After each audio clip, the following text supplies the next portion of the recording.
All right, Avi, back to you. With that foundation, my question is this. Why has there been no peace deal reached between Israelis and Palestinians? Without letting the cat out of the bag, I'll just kind of let you unpack this from your point of view in Israel. Okay. First of all, you mentioned what are the rights. And I think the last couple of minutes will deal with the rights of the Jews and the Israelis to come and to their homeland, which is the state of Israel, or Canaan, the biblical Canaan. I want to go far back to the Roman time, to the Jewish revolts against the Romans, and the Romans winning, and they burning the temple and expelled the Jews all over. This Roman province named Provincia Judea. Mm-hmm. And the Romans, when they want to humiliate the Jews, they changed the name of the province and named it Provincia Palestina, named after the Philistines, which are mainly Greeks that came from the Greek island Santorini and settled down along the coast of the Mediterranean. There's any connection whatsoever, and this is something that's very important to understand, between the Philistines, the historic biblical Philistines, to the Palestinians. Right. That's something that we have to clear. Mm-hmm. The Palestinians were there. They are Arabs. They are people that was in the land of Israel when it was occupied by the Turks from 1517 and up, and after that occupied by the British until 1948. And these people, after 1967, when we took over the Judea and Samaria, and they tried to get their some kind of a national rights, and it's fine with me as long as you want to live with peace. But what we see again and again is, to my sorrow, their leader missing every opportunity to miss an opportunity. They never miss an opportunity to miss an opportunity. They could do it in 1948, because 1947 there was a UN resolution about two states, an Arab state and an Israeli state. And when David Ben-Gurion, the first prime minister of the state of Israel, declared the establishment of the state of Israel, he declared on those impossible borders of the UN resolution. We accept it because, think about it, the time. It's 1947, that's 2 years after Holocaust, after World War II, hundreds and thousands of Jews wandering around Europe as refugees, among them my mother, seeking for a homeland. They couldn't care less. You gave us this, we're going to take this. So he declared 14 May 1948 on those impossible borders, and what's happened? The Arabs didn't accept it. 5 Arab countries the next morning invade, and what we call the War of Independence started, lasted until March 1949. Lucky us, and it's not luck, it's definitely God will, because as a military career officer, to look at the military odds of the Israelis against the Arab countries in 1948, it's just the hand of the Lord. Sure. And it's end differently, and we got the state of Israel.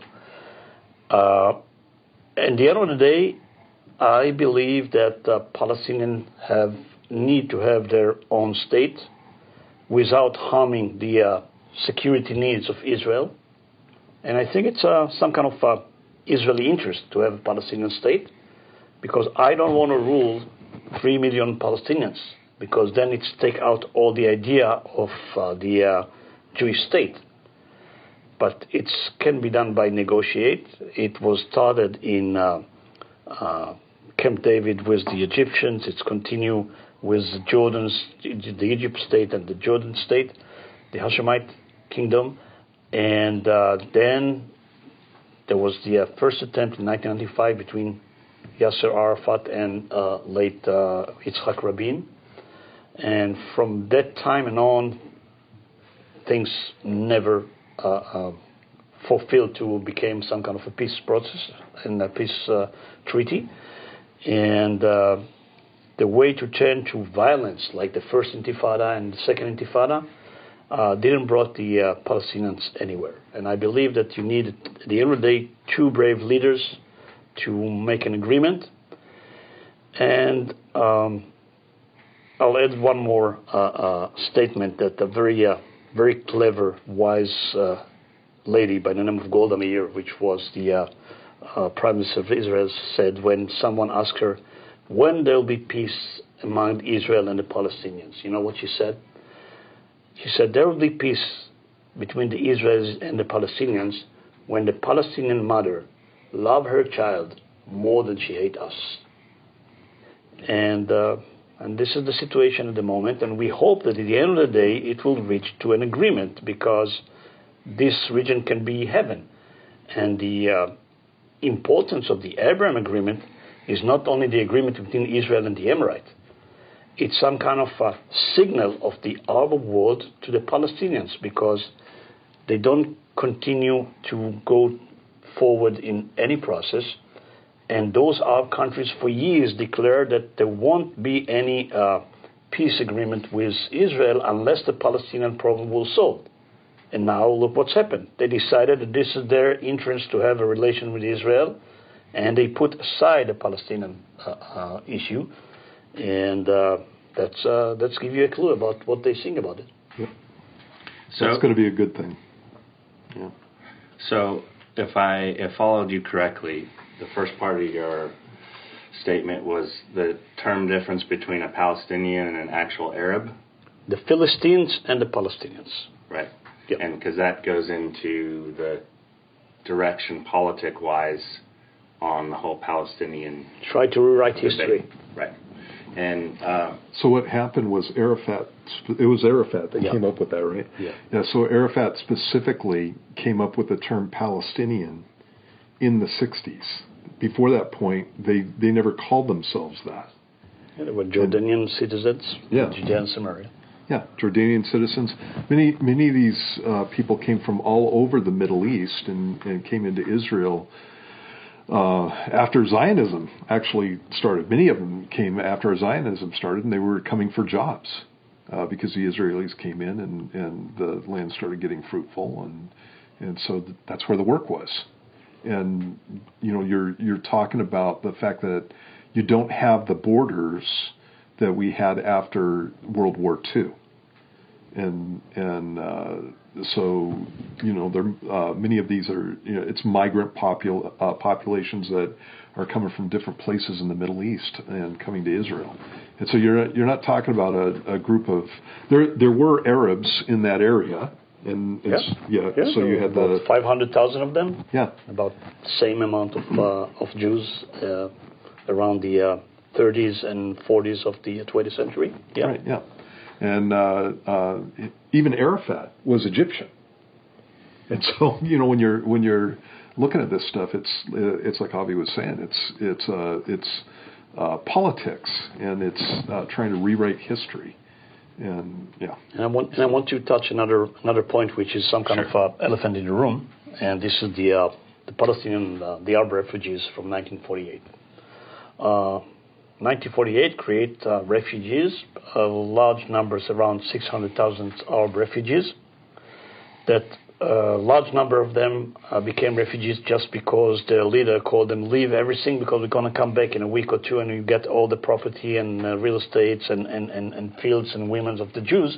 And that's not happened with the hand of the Lord. But anyway, each and every one of them is a personal tragic. But do you want to tell me that with the Arab oil money, for 75 years, the Arab world couldn't solve the Palestinian problem, refugees, if he wants to? Sure they can do, but they did not do it. And I just want to give the audience another number and effect which is important to understand and keep it in your mind. We are speaking about 600,000 Arab refugees from 48. From the other side, there's about 850,000 refugees, Jewish refugees, that kicked out from the Arab countries after the establishment of the State of Israel. My wife's parents, both of them came from Iraq, been in Iraq for thousands of years. If you want me to be more accurate, from 580 BC when the Babylonians expelled them over there. Some of them came back, some of them stayed there. They kicked out in 1959 without nothing, literally speaking. And what was the state of Israel at the beginning years, 1950, 1952, 1955? Guys, one huge big refugee camp. People sleeping in tents, in shacks, but we did our best to give the options and the opportunities to the next generation, and we develop what we have achieved. All over the world, the right to name a refugee by the UN given to one generation, in the hope that the second one will be improved and get out from this situation. Gaza is the only place in the world that the definition of refugee by the UN going from generation to generation. And so instead of improve their life, they just start having the money from the UN, and the Arab countries refuse to support them, and this is how we get to this kind of situation. Right. One of the things that Avi's talking about is where the refugees came from was as soon as Israel declared itself to be a nation, the Arab nations around Israel attacked them and tried to wipe Israel off a map. They literally said, we're going to drive the Jews into the sea. And before they made those attacks, they told the Palestinian population, the Arab population in Israel, because they weren't called Palestinians yet, but they told the Arab population that if you leave now, then when we conquer Israel, we'll give you not only your land back, but we'll give you their land too. And then the Israelis won. And so then you have these Palestinian refugee camps up in Lebanon, and you had them in Jordan and Gaza. That was Egyptian territory, and these different places. And one of the things that the Arab nations didn't allow was for those refugees to assimilate into their countries, and so they kept them in refugee camps, right? Yep. And the other thing that he was talking about, and this is something that I don't know if most Americans understand this, but what Avi was talking about was 850,000 Jews in those Arab countries were thrown out of those countries by the Arabs, and they had no place to go except for Israel. And so you have 600,000 refugees from Israel that are displaced because of an Arab war, and then you have 850,000 Jews who are displaced as retribution against the Israelis. Kicked with nothing in their hands. Yeah, no property, exactly. No money, nothing. Just their clothes. Yep. And so, it's the a personal Israelis are tragedy. behind. Yeah. By 250,000. So. Right.